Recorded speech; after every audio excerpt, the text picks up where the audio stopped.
So we want people to understand August 13th is important. Why? Primary election. November 5th is important. Why? The general election. We want people to know that you have to be there, you gotta be there, you gotta be there.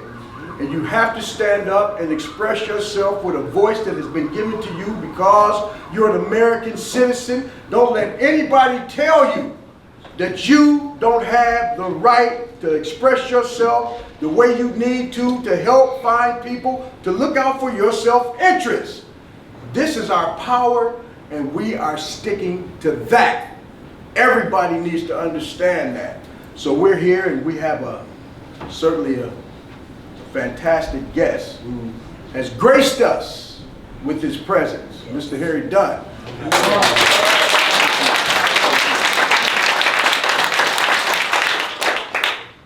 And I was just eavesdropping on him and Kalina's conversation. He was saying, wow, I wish I wasn't this. How did he say it? Well known. But that's a lot of us. Listen, y'all. You get tired, you want to stop, but you can't stop. Because if you don't do something about what's going on, who's going to do it? Somebody tell me who's going to do it. You have to be there on time, on point, and doing your thing, okay? So, if you believe in what we're doing here, make sure you do everything you can to help somebody else get the information they need. Now, and with that, I want to call to the podium Mr. Athel Ferrer, the security officer with SEIU.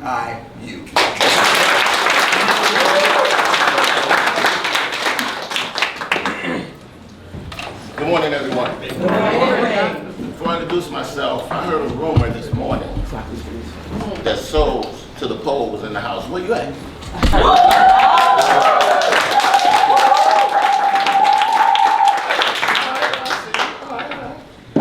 Good morning, everyone. Good morning. My name is Athel Ferrer.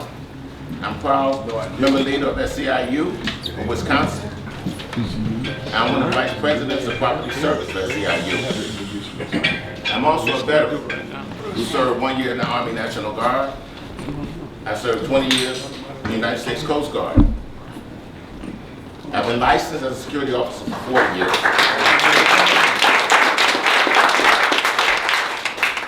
Throughout my life, I've had the opportunity to travel the world. I can say with confidence the beauty, personal effort, and time which has been created to make Milwaukee as special as it is unmatched. Now I'd like to take this time to take a moment to thank former Captain Harry Dunn for his service.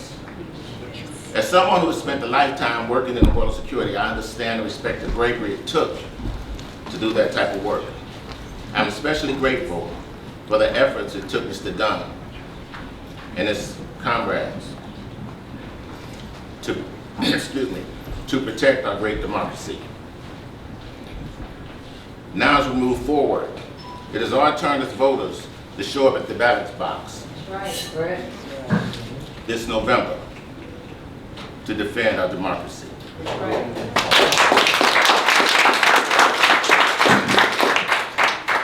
Our vote is critical. I look forward to hearing from the incredible panel today. And with that being said, Mr. Dunn, welcome to Milwaukee.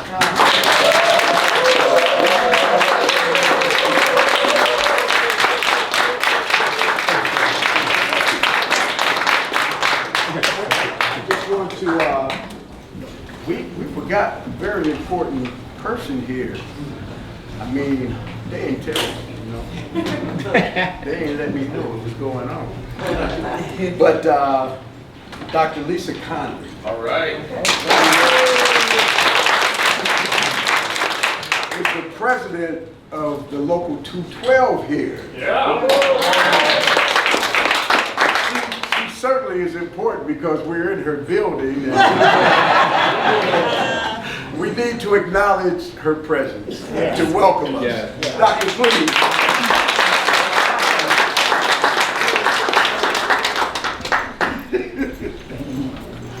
I don't know what's going on either. But I know I'm here because I'm supposed to be here today. So again, I'm Dr. Lisa Conley. I'm president of AFT Local 212 here at METC, the union that represents all faculty and professional staff. I'm also a 20-year veteran teacher here at METC, and I've dedicated my whole life to the people, to public education, because I believe in our youth, I believe in Milwaukee, and I believe in Wisconsin, and I believe in people. I also want to express my sincere gratitude to Soul to the Polls and Power to Polls and to Reverend Lewis for his introduction, and also for the partnership that we've forged over a number of elections now, over decades. And now in these days and times, it's more important than ever.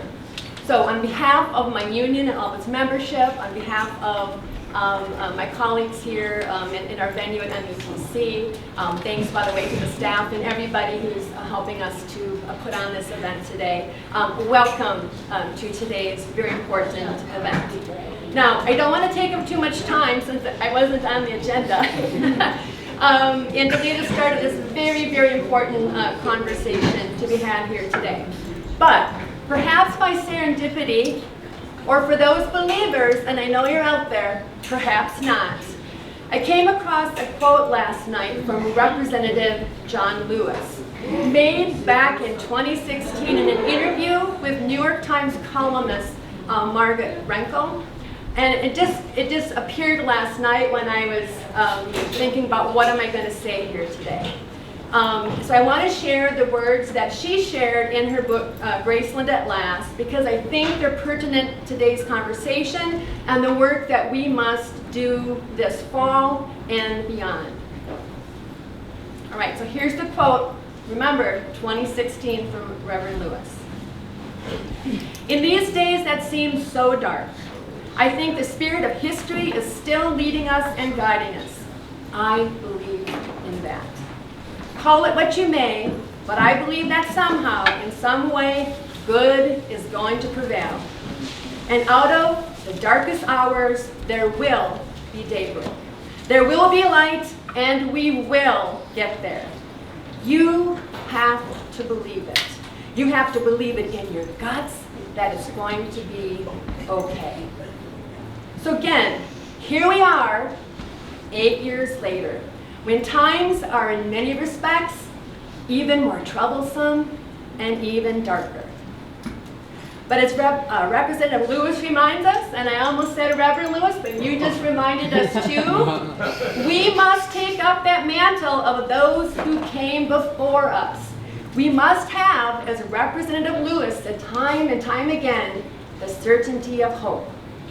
We must believe in hope. We must look for hope. We must find hope, and then we must be the hope. Not alone, but in community. And not in complacency, but in action. Together we must roll up our sleeves to believe in the certainty of hope so that we can be the change, to be the light that will prevail in the darkness. Because in the end, the light must and will prevail. Starting here, starting today, with the words of wisdom and hope that I'm sure we're going to hear. Echoing President Obama, can we do this? Yes, we can. Can we do this? Yes, we can. One more time? Yes, we can. And we will. Thank you and welcome.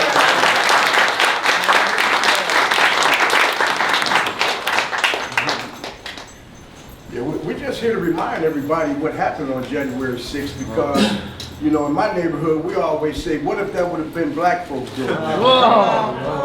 Massacre. It would have been a bloodbath. They would have called it Bloody January 6th. Yes. We got a lot of work to do here in America, everybody. And we need to start by making sure we put people in place who will take care of the business that we see fit. Yeah, You can't just stand around just waiting for the amble just to drop on your head. that's right. You got to make sure that you get up and do something. Do something. Tell somebody. Bring somebody to the polls. Make sure we do what we have to do to get things done for us. Selfishly, that's the truth. Now, our next speaker is Yuseli Flores of Democracy Campaign.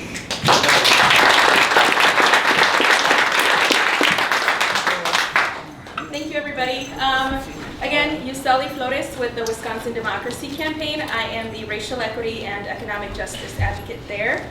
I work for an organization that believes in transparency. We are a political watchdog group that tracks money in politics, regardless of your political identity. We make sure that transparency is at the forefront of our democracy, and we make sure that you all have access to the database. If you want to see who contributed to who, every month we have an influence peddler of the month. So sometimes that's the Democratic Party, sometimes that's the Republican Party, and sometimes that's people in Hollywood that are investing in Wisconsin's politics. So let me preface by saying I'm undocumented. I can't vote. So a lot of people will ask, well then, why do you believe in the power of voting? Why do you care?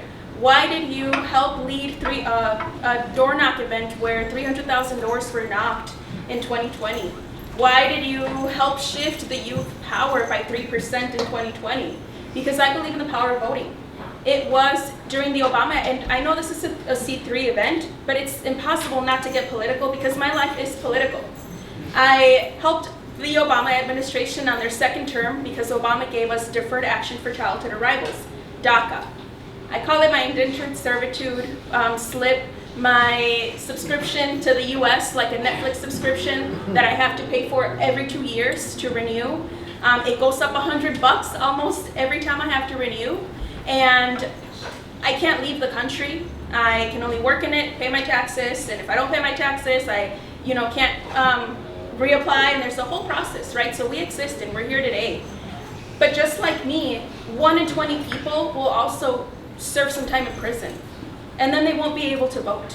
That's 8% of the population, and we're in Milwaukee, one of the most incarcerated cities in the nation. So I identify a lot with the people that can't vote, the people that are also knocking doors who can't vote, who might be on papers, who don't know that if they're off papers, they can vote. Right. I wish I had papers so I could vote, you know? It's almost parallel, right? Right. So,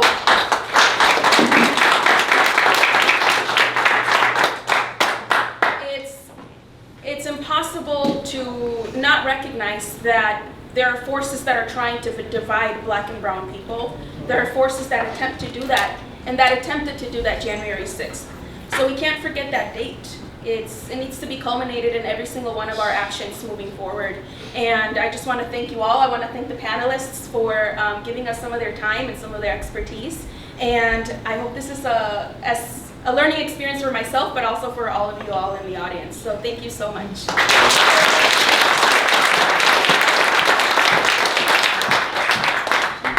That's what she wished she could vote. We got people out here who won't vote because they just don't believe that it matters. I mean, why would so many people spend so much money making sure you don't vote if it didn't matter? You know, it ought to be easy for us to vote. I got a famous quote now. I ought to be able to go to McDonald's, get a Big Mac, fill out a ballot, drop it in a drop box, somebody come pick it up, I'll go eat my lunch or dinner, and I will have voted while sitting there with my family. It should be that easy to vote.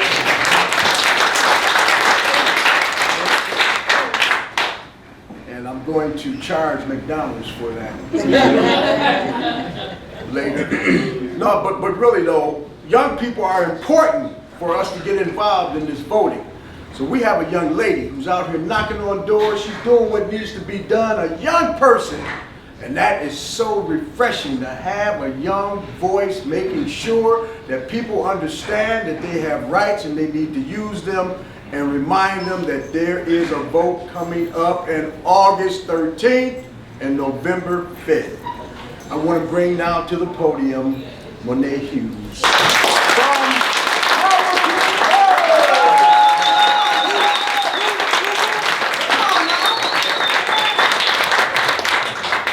Hello everyone. I'm 23. I've been working with Power to the Polls since they've started. And today we stand here in unity with each other and with Mr. Dunn to fight against the violence that Trump is idolizing. And my future is at stake with this election. So just like everyone else, I'll be out knocking doors every day to try to make a difference and get people understanding that, you know, the youth is coming up and we need to be aware of the things that's going on in the world as well, because we'll be next voting, and just, you know, fighting for our future and fighting for our democracy is really what I do and why I enjoy canvassing, get out here to the doors and just meeting all different types of people. Yeah, so really that's it.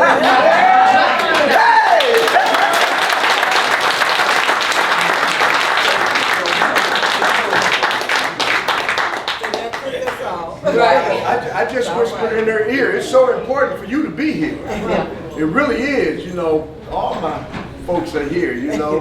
I tell them these are my heroes. They knock on those doors like crazy. And I tell them, you are the most important people in the world, because Milwaukee is probably one of the most important places for this election in the world. And now, the man. He doesn't want all this notoriety, and that's cool, you know, because I can understand that. You know, people always pulling on you, getting on your nerves, all that kind of stuff. But we getting on his nerves today. we want Mr. Dunn to come up and have a word with us and talk about his experience with helping to save this country from a devastating loss of many House representatives, and that is a big deal. Yes, it is. I don't care what you think or what you say, man, you're a big deal. And we're so glad that you said it. Mr. Harry Dunn.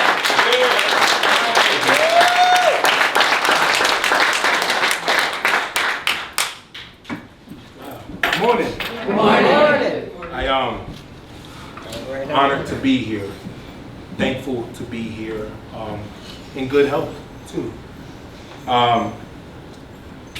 I wish that nobody knew who I was. Yeah. Right? You know, nobody would know who I was if the former president didn't send a mob to come attack the Capitol. Tell it. Nobody would know who I am. And I'd be 100% fine with that. Yes. I believe in service. That's why I became a police officer. Over 15 years at the Capitol before January 6th. I just believe in serving communities, being a part of the solution, helping, lending my voice where somebody else's wasn't strong enough, doing whatever I can do to help people. Governor Moore of Maryland just commuted or pardoned over 120,000 marijuana convictions. That's great leadership. That's great leadership. This morning,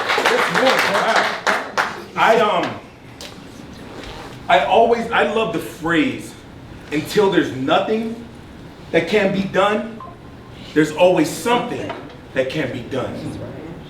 Right? So when there's nothing else to do, find something, there's always something to do.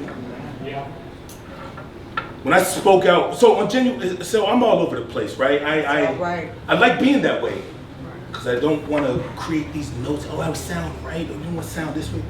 What you're gonna get is right from my heart. Come on. You know. On January 6th, you know, you say we protected democracy. I don't think so. It was a byproduct of what we did. Protected democracy was a byproduct of people that stood up to serve, protect and serve their communities and this country. Protecting democracy was a byproduct of that. On January 6th, we weren't saying, oh my gosh, they're going to overturn the election. On January 6th, we were saying, I got to get home to my family. Yeah. I got to get home to my daughter. And I'm going to make sure all of y'all get home to y'all loved ones that night. And we did. January 7th is when I started fighting for democracy, up until today.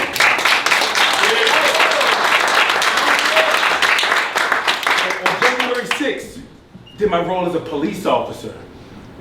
But January 7th, till right now, to this moment, I'm doing my job because I love this country. I believe in the institutions of this country. Although they suck sometimes. The institutions, Congress, God forbid, the Supreme Court, are only as strong as the individuals that represent them, that are in them. Right. People ask me, how do you go to work? How do you protect Marjorie Taylor Greene, Ron Johnson? I'm gonna get to him in a second. How do you protect those individuals? Damn them. It's about the people that they represent. Right. That seat that they occupy has existed hundreds of years before they existed. And if somehow we succeed at protect this experiment called democracy, if we succeed at it, it'll exist hundreds of years after they're gone. Yeah. So damn them, it's about this seat, it's about that institution. And that's why we need to use our votes to put people in there that represent our best interests.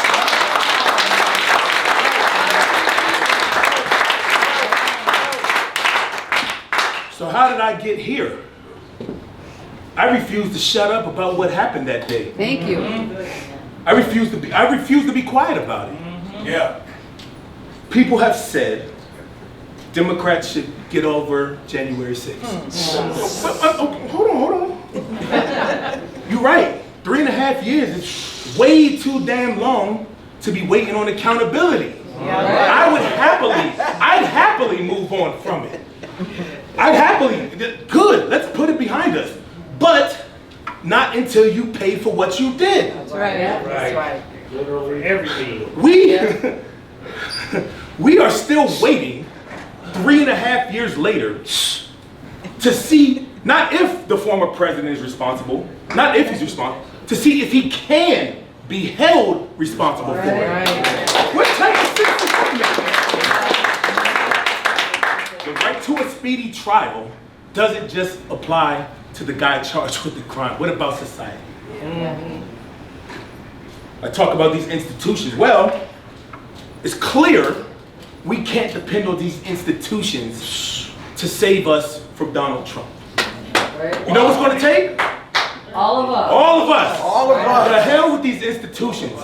We are going to kick him to the curb finally, once and for all, in November.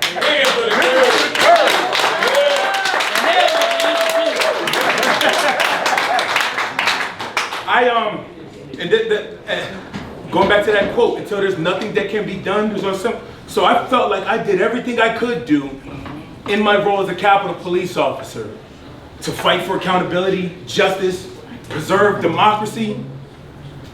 What more could I do at that role? I couldn't find anything. So I said, you know what, I'm running for Congress. And I ran for Congress. I quit my job in December. Quit! I didn't retire. You know the difference between retiring and resigning? It's a pension. That's the difference. I walked away from that. Wow. What the hell am I thinking? My mom said, you what? You did what? That's what mom would say. Mom, I got no health insurance. You fool! To run for Congress, for an opportunity, just a chance to make a difference. I lost my race. The election was May 14th. I came in second out of 22 candidates. And I tell you what, thank you. And it's literally like, you know what, I'm gonna run for Congress. It's no experience, nothing at all. But just a heart filled with passion. Yes. Desire to make a change. I didn't lose. I didn't get as many votes. But you know what happened a week after that, my election? President Biden's team, hey, Officer Dunn, we'd love to have you going around the country telling people the importance of January 6th, fighting, being a surrogate for, I said, hell yeah, sign me up. On my way. So we keep moving. one thing I learned, and I think this ties to the message of souls to the polls, power to the polls. I launched my campaign on January 5th. It would have been on January 6th, but January 6th was a Saturday this year. Nobody watched the news really on Saturday. I launched my campaign and I learned a lot in a short period of time. And one of the things that I learned that stuck with me the most, I had an organizer. We went and knocked on doors, a lot of doors. So we had rolls. We got this little app, it tells the voter rolls. An app called Minivan. So you call it Minivan, y'all know. And I looked at it, and we go in neighborhoods and we'd skip this house and skip that one and go to this one. And the husband would answer the door, but we would ask for the daughter. Why the hell aren't we talking to everybody? Like, no, I'm going to this house. No, skip that one, go to this one. No. Why are we going there? They haven't voted. They haven't voted ever. There's no role of them voting. So that's when people say, my vote doesn't matter. You know what? You're right. I'll tell you why. It sounds crazy, right? Every vote matters, right? But if you don't vote, it don't matter. Because you know what? I'm not knocking on your door to see what you want. I'm not going to vote. I'm sitting this one out. Well, you know what? No candidate's going to come knock on your door and check on what you want. Because what I've learned, I'm not a politician, so my campaign probably hate me for saying this. Like, you talk to the people that vote. Go talk to them. Those are the people that come up. It's transactional. It sucks, right? These are our institutions. But it's transactional. People don't care about what you... It's like somebody having all this bark and no bite. Well, pull up on me. Nah, I'm going to sit home. I'm going to chill. You had an opportunity to do something, and you sat it out. Everybody needs to get out and get their voices heard. I wrote a book. I'm gonna brag on myself for a second. New York Times best-selling author standing right in front of you right now. It's called Standing My Ground. Standing My Ground. A Capitol Police officer's fight for accountability and good trouble after January 6th. Got interviewed when the book came out a lot, and they asked me, what do you think this book's going to do? Is it for the people that deny what happened? Do you think it'll change the lawmakers' minds? It ain't for them. I doubt they're going to read it. But you know what it's for? It's for the people that want to know what happened, the people that actually care. There are some people that are going to stand next to Donald Trump no matter what he says, no matter what he does. They'll find a way. However, there are a lot of everyday Americans that just want to understand without all the hoopla and hoorah, without the political what happened? Donald Trump sent them guys to kill us. That's what happened. Break it down. That's what happened. Break it down. That's what happened. I believe that the best type of voter is an educated voter. Yeah. And I think that's why y'all are so influential right now, and y'all jobs are so important. Because if somebody doesn't know, how can you expect them to make an educated, smart decision? Did y'all see it sucks. I don't want to watch Donald Trump. This dude is at a black church this weekend in Detroit. No black people. With no black people in it. No black people. No black people in it. But you know what? But you know what he's going to say? I'm in there with the black community. And some uneducated black people are going to say, look, Biden ain't there. That's why it's our job to push back, to forcefully push back. And that's why I still haven't shut up about January 6th and why I won't.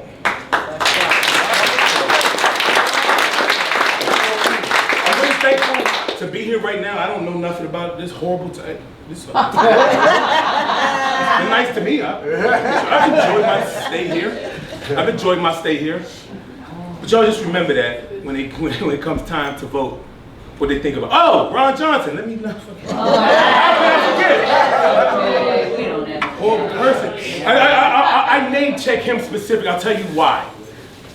Before the January 6th committee established by the House, led by Nancy Pelosi, got established, there was a push for a a commission, 9/11 style commission to investigate what happened on January the 6th. The reason the January 6th committee got formed is because the Senate voted against it. And Ron Johnson was the individual who voted against that commission too. Me saying, I'm not letting this down, I'm knocking on his door. We went to all there's about 8 or 9 senators that we tried to lobby to get them to vote yes for his commission. This was like, no, just find out what happened. If y'all think it was this, then investigate it. I don't care. If y'all find out Donald Trump ain't do nothing, then investigate it. If Nancy Pelosi was wrong, investigate. Anybody who had anything to do with the failures of that day need to be held accountable. I don't care what their name is. I don't care if it's a D or an R in front of their name, period. So we go and meet with Senator Johnson, and that dude, man. Tell us. Well, I find a hard time believing that President Trump's supporters would desecrate our capital. No. We believe it may have been Antifa or some BLM agitators in it. His words. Bruh. Here's the body-worn camera footage. Look at it. Well, we've seen it. I just don't know. All right, vote for the investigation and investigate it then. Well, you know, I'm really upset about what happened that day, and I hate the way the media spun it. Senator Johnson, can we count on you to vote for the support of the commission? I'm going to be a no. Well, screw you then, man. All day. I'll just keep going on, but I know we got a panel to get to, and I'm happy to get into it, so sorry if I went a little over, but I'm happy to talk to you a little bit. Thank you,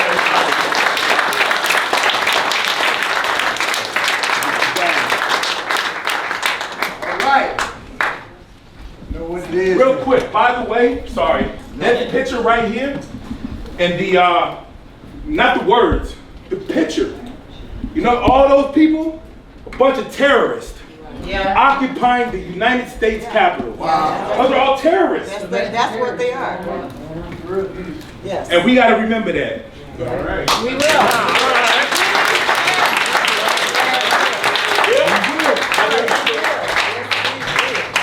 Well, I know how it feels to shake a hero's hand.